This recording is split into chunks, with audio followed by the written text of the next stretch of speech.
ഒരറ്റം ഇപ്പോഴും ഉണ്ട്. കത്രി എന്തി ചാച്ചാടല്ലേ ഇപ്പൊ തന്നെ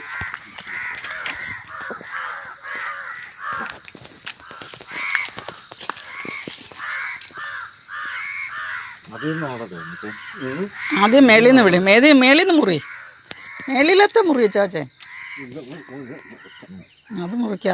ആദ്യം മേളിൽ നിന്നുള്ള കണക്ഷൻ മുറിക്കുക, അത് കഴിഞ്ഞിട്ട് മുറി. അതാ പോയി അല്ലേ.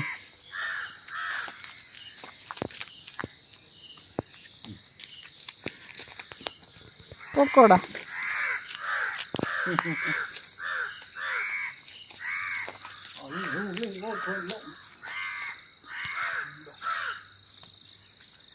അവരെ വിളിച്ചു